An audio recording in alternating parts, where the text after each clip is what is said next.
क्या आप केरल जाने का सोच रहे हैं? तो आपके लिए जैन समाज का सबसे भरोसेमंद नागफनी टूर्स एंड ट्रेवल्स लाया है केरल में शुद्ध जैन भोजन और बेहतरीन आवास के साथ टूर पैकेज।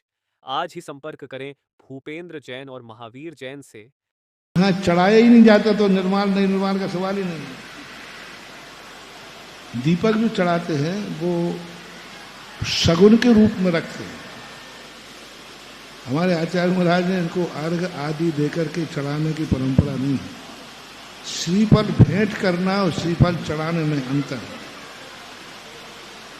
आरिकाओं को, छुल्लकों को, एलकों को एक भेंट रूप में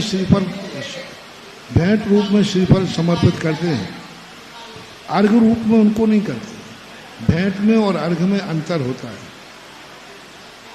राजा को अर्घ समर्पित किया ऐसा प्रथमान युग में आता है।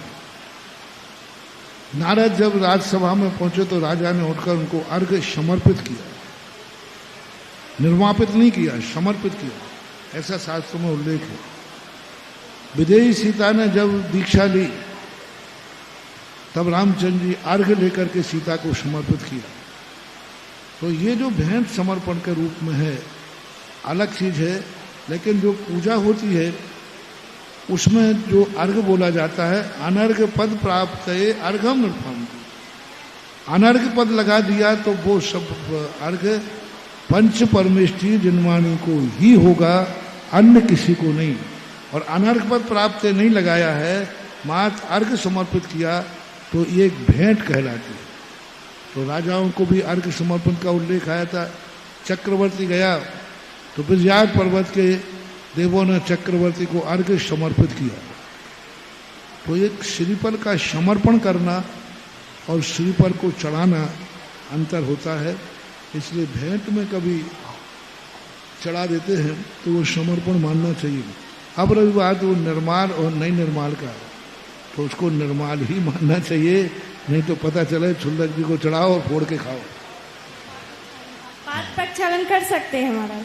नहीं, पाद प्रक्षालन कर सकते हो, पादाभिषेक नहीं। पाद धोना अलग चीज है, फिर भी वो अभिषेक के रूप में आएगा, नहीं करना चाहिए। आचार्य श्री ने स्पष्ट इस चीज का निषेध किया है। और आगम में कहीं भी आरिका, एलक, छुल्लक आदि के पादाभिषेक, पाद प्रक्षाल का कोई उल्लेख नहीं पाया गया। चर्या को जाते समय भी कहीं उल्लेख नहीं किया।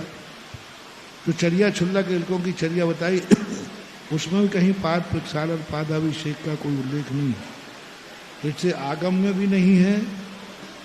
और सबसे आदर्श गुरु महाराज आचार्य महाराज के ने भी इस बात के लिए स्पष्ट कहा, ये नहीं होना चाहिए, नहीं होना भी नहीं चाहिए, करना भी नहीं चाहिए और करवाना भी नहीं चाहिए।